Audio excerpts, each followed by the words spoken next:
Welcome to The Real Estate Show. From buying to selling and everything in between. Rochester's home for everything real estate. And now, your hosts from the Anthony Butera team of Keller Williams Realty, Greater Rochester. It's Anthony Butera and Jason Mancuso. Hey everybody, welcome to The Real Estate Show. Got Jason Mancuso and Anthony Butera here from the Anthony Butera team. And episode 29 of The Real Estate Show. Anthony back from Houston. Austin, not Houston. Austin. Close enough to Houston. Yeah, same thing. Same thing. Texas. Yeah.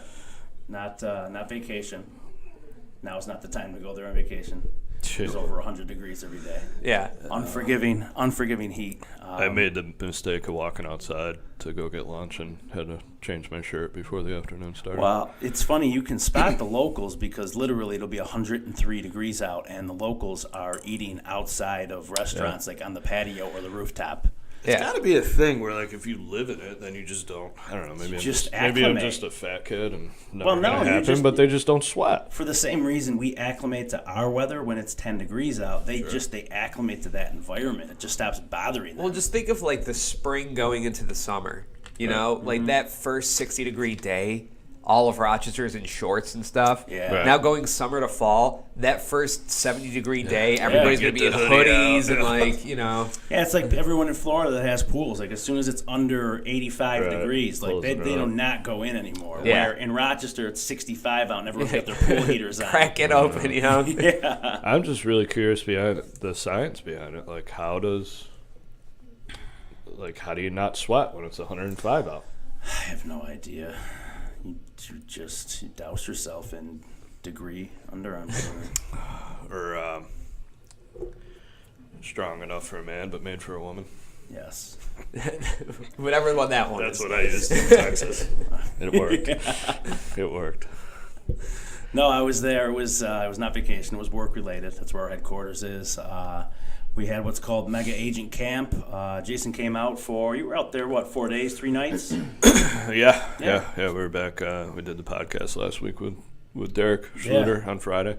Talked about it a little bit. But yeah, it was a great experience. My first time there. And you've been there, a few times now, right? I feel like I'm there all the time now, and it's amazing. Every time I go back, there's another hotel or another commercial building that just sprung up out of nowhere. Oh, it's wild to be. I mean, I didn't think it was that big of a city, but just to be in a city that's not, a massive Houston or Dallas or New York City, and to see, we stayed in a hotel that was just opened in March or whatever, and it was like I was talking with somebody. It was like a $500 million project. The place was crazy. It was the Fairmont in Austin, and we stayed there because it was a little walk bridge right over the convention center where our conference was.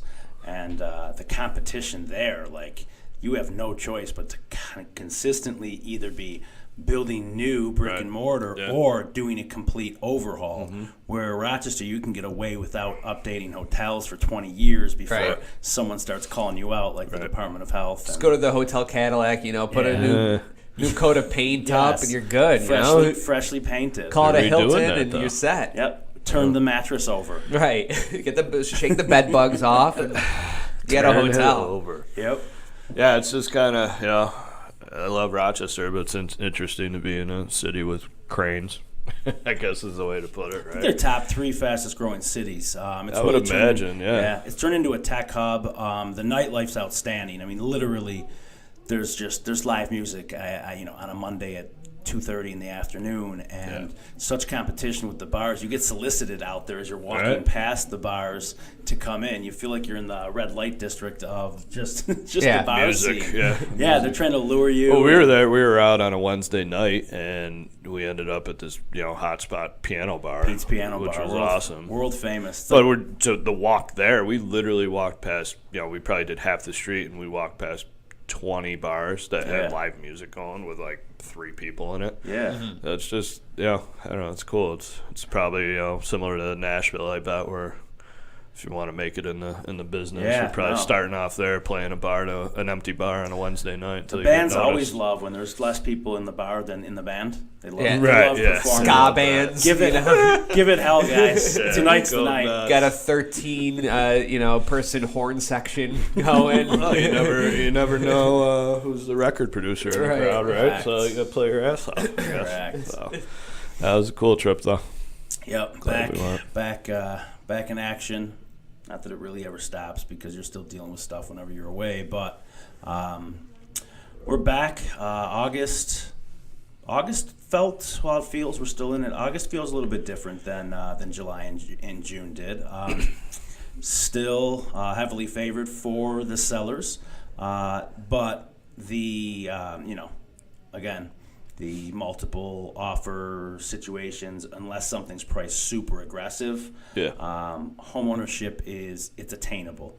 Yeah. And we're super busy in certain price points now, where I felt like before it was like every price point was busy, anything that came on the market. Right. But with that being said, now I still feel it's like the 80,000 to 150,000 for single family, residential homes. But of course, the residential. I mean, the real estate. My God, the rental market.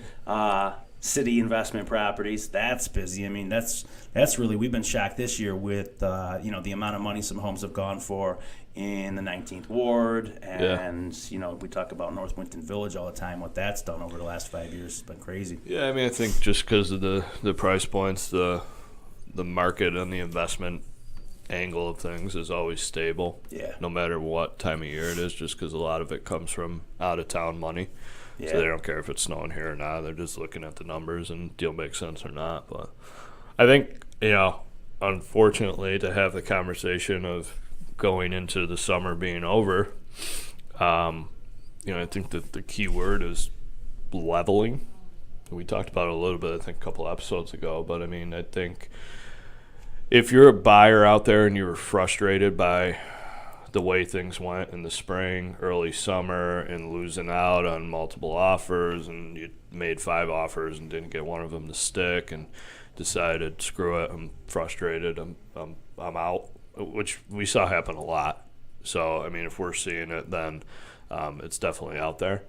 I think get back into the game if that was you. Yeah, because there's the opportunity now where you don't have to drop what you're doing and get into a house within the first 30 minutes before it sells. Now, again, if the house is priced right, if it's in a strong neighborhood, location-wise, if it's in good shape, it's going to sell quick. Mm-hmm. It may transition to where, literally before it was like 3 hours. Yeah. And it's sold. Now it might be, 2-3 days. Yeah. Okay. Then that just seems crazy. It's like, that's still 2-3 days. I mean, yeah, if you're in the market, you have a job to do in that. Be prepared and be on your game. Mm-hmm. And your realtor should be as well to notify you of, hey, this just came on. Let's get in it before anybody else does. There's still, first person to the table mentality, needs to happen if you're a buyer. Mm-hmm. But it's just gotten less crazy. Yeah, I would say that if you were in the heart of that spring market, it was busier, but it's still super busy, right? I mean, it's just to scale. So the buyers that were in competition with the families that had to move within a certain time period, those were the people that were willing to go as high as they had to go because the motivation was a move-in date, and that move-in date was probably motivated by a school start date, especially if they were changing school districts. Right. Or even if they were staying within the same school district. It's, we don't want to interfere with the kids' lives. So with that being said, I think that if you have flexibility, you are either a first-time home buyer or you can buy non-contingent. Right now, if you are flexible, I think that you could get a good deal on a house based on your flexibility. Maybe a fair deal, but yeah. Yeah. I mean, bottom line is that the market has, had an increase of 10 to 20% over the last couple of years, right? In regards to value? Yeah. Yeah. 3 years ago, the pricing has gone up, and that's nationwide, and especially felt here just because the market's been so damn cheap for so damn long, and it was just inevitable that with everything going on economy-wise that it's a good thing. We went up. Yeah, we'll take it. We didn't have inflation of 10%. We had a lack of inventory, Right. which caused people, again, there's there's people looking for value, and then there's people looking for home ownership. And if you need to get a home, there's an emotional value of securing a home. And yes, we may have had to overpay, but we're okay with it. We can justify it. It's the same logic of everybody putting in an in-ground pool, right? You're not doing it because it's going to increase the value of your house, because it does nothing for the value, but you do it because you want to do it for yourself. You want that house because it's functional for your family, so you are willing to overpay a little bit for that house. Right. And, just statistics-wise, I'm curious, 5 years from now when we look back at this 2-year period or so, how much of the price increase was factored in due to market conditions and people, A lot of it. That just made crazy offers to get what they want. And hopefully for those people, it doesn't matter because they're there forever. Yeah, no one very gets, long time. No one gets divorced or dies. But if they do have to sell, say 5 years from now, and they were in that situation where they made an offer $20,000 over asking price to get it done, that's what's going to be the interesting part of our business. Sure. We were very cautious of what was happening in the market to advise properly and make sure that situation, potential situation was made known. Mm-hmm. But, to see how it plays out, listen, if we had the crystal ball, then I think we're sitting in a different position, right? Yeah, I think in certain pockets, I think in certain towns, the what we saw as a higher price point, as what we saw as a 10% increase, I think a lot of these areas, those prices are actually going to stick. Yeah. I also feel that there's going to be plenty of areas where it was just a market condition, and now it's worth what it was worth 5 years ago. I agree. Yeah. So it just depends where you moved. And I think, my point would be the pricing's gone up, no matter what, no matter how you play it. So that's a good thing. It's just a matter of, did people go over on top of that just to get the house that they want, and they're caught up in a bidding war, caught up in a hot market, and they they overpaid on top of that increase. Sure. So who the hell knows, right? Yeah. We'll see. Well, if you overpaid on top of that increase, again, like you just said, the logic is going to be here no less than 5 years, and hopefully inflation catches up to what I overpaid. So there's a wrap on that. With that said, too, I don't mean to create a picture of fear. Rochester's never been a market where the bottom just totally fell out. Yeah. You'll be fine.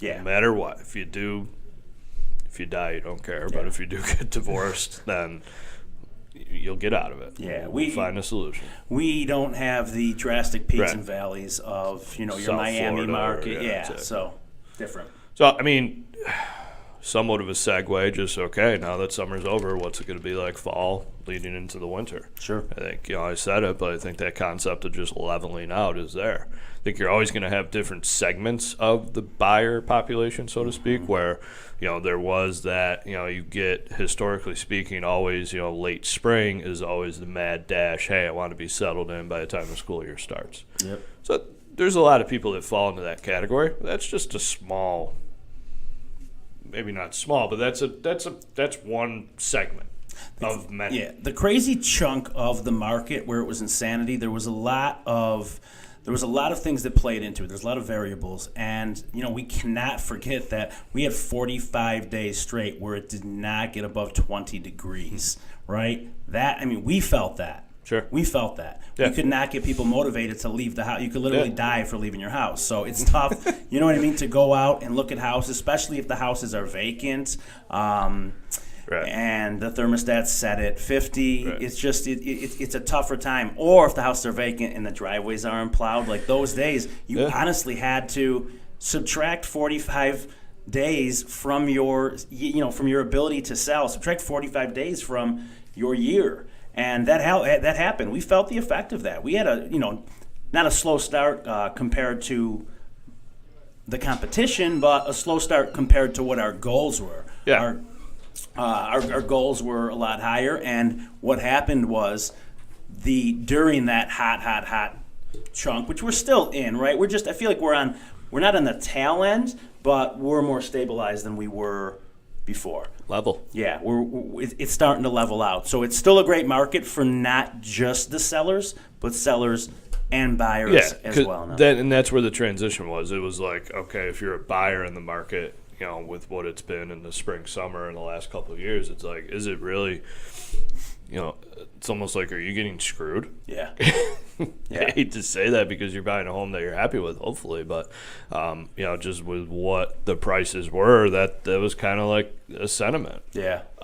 So that's still there to favor the sellers. You're still, chances are, no matter, I can't remember a time when we've met with somebody in the last 2 years and they bought their home 5 years ago or so or longer, and we're looking at them saying, hey, you lost. You're underwater. Yeah. Sorry. Didn't So, happen. I mean, that's still going to remain the same for sellers, no matter if it's December, October, next February, or going into, next April. Yeah. It's just now that, kind of the market all comes together to, I hate to keep saying it, but to level out to where, the buyers now, again, it's just like you don't have to make that offer that's $20,000 over asking price. So if you are a buyer that sat on the fence and waited to do something, get back out there. Yeah. Because, I mean, something may be listed for $200 and you may be able to offer $190 and make a competitive offer. Correct. That was pretty much non-existent if Yeah. something was priced to sell before. The ability to negotiate was non-existent. Yeah, exactly. You have that ability now. You can kind of go in and play that game, and that's a little more fun on our end with the buyers, just to be able to do that and negotiate for them versus just, hey, Well, you want to, whatever you're comfortable with. Who the hell knows if it's going to stick or not? You want to justify what putting us to work is really doing, right? And for a while there, we had to be honest and say, listen, putting us to work is us telling you that unless you're willing to go $10,000 over asking price, which I only want you to do that if you're comfortable with, that's how you're going to obtain the house. Well, and putting us to work was, hey, we've talked about it before, but listen, let them have it. You're crazy if you're going to pay that much for this house. That was where we had to fall back on. That's where our professional advice comes into play. And then also, there's just ways. It's not always about numbers. We've talked about this too, but presenting the strongest offer possible. That was our job in that market where it's like, there's 10 offers. Yeah. What do you want to do? But again, it plays back into it's educating your buyers, right? So let's just say that you were sending them into a house. You knew they were overpaying by $10,000, but now let's fast forward 6 months, right? Yeah. If they would have overpaid $10,000 at a 3.75% interest rate, next year they can get it for $10,000 less, but the rate's 4.5%. Did you get a deal? Sure. Because when we do that math on what that equaled, 30 years amortized, what that money, you know what I mean, what that rate cost you. So especially if you're there for a long time, but even if you're only there short term, say 5-7 years, it's all interest. Your interest is all front loaded. Look at your mortgage statement. Paying less, then fine. Yeah, look at your mortgage statement. It's all interest for the first 5 years. I always say that we don't go on sabbatical 6 months of the year. So I mean, people, I think it's a myth of just fall, winter, dead of winter. It's like, well, nobody's buying a home or selling a home. It's not true. Not at all. It's not true. If anything, the situation may favor that. Why, it may be better to do it that time of year than in the spring. In the spring, yes, there will be more buyers, but you're going to have a lot more competition, right? Right. I mean, that's what it's at. Yeah, no, it just it kind of almost levels on that end too, where yes, there's more buyers, but there's also more houses for sale. The spring market. At the end of the day, I think everything's kind of, I don't know. I think a lot of the market conditions is almost created by hype. Yeah. Like the spring, early summer is like people are just losing their minds, and it gets translated because us as agents, if we're writing an offer for a buyer, we're talking with the listing agent, and they're like, hey, we got 10 offers. And then that word gets out to the buyer. The buyer tells their mom, their dad, their aunt, their sister, everything else, and word spreads. So people get hyped out of the market because I don't want to go up against 10 offers. We talked about before where we did the it almost kind of, I call it a gimmick, a trick, so to speak, with the open house, no showings to the open house, offers presented that night. We did that 2 times in a row. A crap load of people through the open house, 1 offer. Because everybody's looking at each other. what's this guy going to offer? He's going to offer. He's going to go $20,000 over asking price. I don't want to do that. And a lot of that is being instilled to them from their agent. Right. Like, listen, you guys, we can write an offer. I'm just letting you know there's probably going to be 15 offers. It's probably going to sell for $30,000 over. And then at the end, you get one offer, and it was for asking price. Yeah. Sellers are still happy. Yeah. But if you would have just allowed 3 days of private showings instead of the hysteria, I think they could have gotten more money. So we own that. There's no doubt. But we have to try it because the market shifted. Our logic had to shift. Our strategy had to shift. Yeah. Hype and hysteria is kind of like a spring market term versus, say it one more time, level. Well, there's nothing like walking into a house, seeing it for the first time, and having to walk over 50 pairs of sneakers in the front foyer, right? Yeah. Buyers buying emotions. That's the beginning of the experience, is walking over 50 pairs of Keds. Not fun. I think my house is just like that because I have way too many kids. Yeah. Right? Just the sneakers just like lined up in the front. It's weird because I've never seen your whole family even wear shoes. Whose sneakers are Yeah, they? well, it's burlap sacks. Gotcha. And we just tie them around the feet. Gotcha. That's what I meant to say. Okay. But Wonder I got a bags. situation that's the opposite where, and I wanted to see what you guys think because my wife and I were looking at this house in Churchville and we're like, oh, someone got murdered there because the prices are insane and they just changed today, this morning. So it's this huge house built in 1906, okay, and it's just like a wreck inside. I mean, it's like livable, but Iraq or Iraq? both. Okay. That's in the listing description. This is welcome to Iraq. But it's got like the price and tax history and everything. In '96, it sold for $116,000. In 2001, it jumped up to $143,000. In 2018, it sold for $149,000. Just this May, it sold for $186,000. And it's still, like I said, like, you know, it's 4,000 square foot, 1906. It's a pretty big house, but it's like it needs a lot of work. Like, you know, it needs a lot of work when the real estate agent starts the paragraph off. Let me see how they put it. Opportunity knocks. Yeah. You know, like it's one of those. And now we looked at it yesterday, my wife and I, just because, like, not that we're interested in buying it, just because it's like it's a neighbor type of thing. Yeah. And it was at like 110,000. From 186 down to 110 within a span of 4 months. I got to look into this. And now, today, it's at 99,000. So So who died? Is, you know, who got murdered in it? market has dictated that price and condition aren't meeting each other. Also, days on Zillow, 127. Yeah. So anytime you're up there, it's got to be wrecked. Something Right. happened. So, I mean, Something opportunity environmentally, knock. structurally, something happened. It's probably just it's 4,000 square feet, old home. I mean, you're remodeling your bathroom right now. Yeah. I mean, think of the job that is. If it's a, total gut job of 4,000 square feet of a 100-year-old home. Yeah, I mean, you're talking. There's probably more work required in that house than what it would ever be worth. Yeah. So Right. to try to get somebody to pay mid 100s, whatever they started out at, down to 119, down to 99. I mean, they just can't find anybody. You might as to well take just on build the a new project. house. Yeah. Opportunity knocks, and Legit, so yeah. will you because the doorbell's broken. Yeah. I actually like that description for listeners. Opportunity knocks? Welcome to Baghdad. Right. Got to keep the Iraq thing going. No, I think we're good with that conversation. But yeah, I mean, it just. I got a feeling that's a foreclosure, Okay. and the 180 that you saw was in May. Yeah. So that's probably like, Something's odd. well, Zillow's not accurate. Okay. Sure. So contact your local realtor instead of going to Zillow. Something's That- odd. That's another conversation. But If you're that's- serious about buying it. That's, I can almost guarantee I'll look into it, but that was the price that the bank foreclosed on for. And they put a number on record. Yeah. So the bank didn't buy it for that. That's Okay. just probably what those people owed, and they We'll figure wiped out away everything and we'll took figure the out, house back. We'll figure out who the owner is. The bank probably had to do strategic reductions. Right. So then they start high and Yeah. try to get some idiot to come in there and buy it for 150, and Yeah. it needs 150 and only worth 150. They literally started high. That's the way that's the way that the banks do it, though. And now they're down to 99. Yeah. It just speaks to there's no way it needs only $50,000 worth of work. The house that size, that old. But I bet you anything there's 50 idiots that have trampled through there. God, yeah, it looks like it needs like $200,000 worth of work. Yeah, no big So, deal. I mean, It's no big deal. Just go ahead. Yeah. Churchill's a hot market. It's opportunity. Yeah. It is, It's though. knocking. You're going to pass opportunity? It's That's not your gonna problem. work. I know. I- You got a big family. You need that space. Yeah, sure. Oh, no thanks.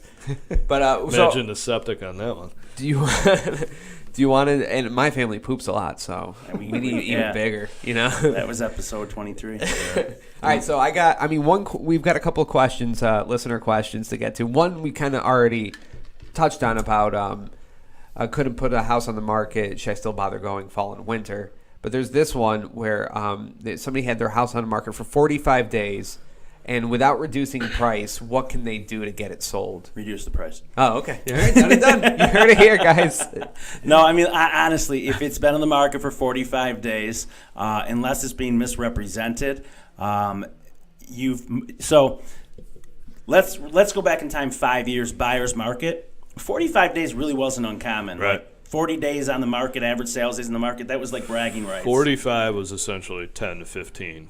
in now, this market, in this correct, market, right? right? So So- this market speaks, and it speaks fast. Yeah. Like I'm prompting my sellers when I come up with a fair market value of what I think we should be going to the market for. But of course, there's emotions in that transaction for everybody, and rightfully so. It's your home, and if we cave a little bit on the list price, and we do test the market, we're okay within reason doing that. But we also have to be crystal clear that if we're going to test this number, we have to agree now that we're going to be strategic with price reductions. Right. Right? The test the market approach may lead to a win because if you Yeah. say you're putting it out there for 200 and you want 190, somebody may see that the price is high and okay, let me offer them 190. They're thinking they're going in low, but you're happy as a seller. Yeah. If you're in this market, if you're going on day 45, I mean, yes, let's eliminate that. There could be some funky factor. Could be a unique house. Yeah, it may not have a garage. It may be sitting on a main road next to an expressway, next to a convenience store or whatever Could it is. be next door to something like- Mark's family. Right. So some unique factor that makes the house. I always say if your market in a normal situation is this big, if you have a factor that's going to shave down the market to that, then it's going to be a struggle. Yeah. So aside from that, if everything's normal and the house is in good shape, in this market, if it's in good shape and it's not selling, then you're overpriced. There's only one adjustment. Right. There's only I mean, one unless adjustment. unless it's mismanaged, mismarketed, whatever you Yeah. want to call it on the realtor end of things, but if it's out on the MLS and the world can see it, And they'll want to get into it if they feel it's priced right. here's where it's human to think like this, right? So if the house has value but you overpriced it and you missed the initial market, I'll put things in perspective even more clear. You're going to the bar/club, it's ladies' night, your intent. I've heard this Beyonce song. What? Go ahead. Because I'm setting the mood. Your intent is to go home with somebody, right? So if you are not strategic about how you spend your time between 10 p.m. and midnight, right? And now it's 1:45. Whoever's still there, you're thinking to myself, there's got to be a catch. Why didn't anybody else like her, right? And vice versa. Or him. Her, him, yeah. or it, whatever. It doesn't matter to me. But just to put things into perspective, I think that that's translatable to anybody, I think right? that's the best advice we've given out going on 30 It's the episodes. truth. At 1:59, right? Why is she still sitting there? That's the most professional. Because she's waiting for you, Jason. She's waiting for you. I'm good, man. Are you? And on that note, it's the Real Estate Show. If you need any help clubbing this week, Yeah. Jason's your Anthony guy. Terra team. Jason's your guy. Yeah. He drives You're going limo. to tilt. But if you have any more questions, you can always go on our Facebook, comment below, or message us as well. Check out AntonyTerraTeam.com. We've got the Real Estate Show tab there. You can subscribe on iTunes, Stitcher, YouTube, all that good stuff. It's all up at the site. All right, guys. Thanks, guys. Thanks, guys. Thanks for listening to The Real Estate Show. Find us on Facebook, iTunes, Stitcher, and YouTube. If you're looking to sell or buy, talk to the Anthony Butera team of Keller Williams Realty, Greater Rochester. Visit AnthonyButeraTeam.com.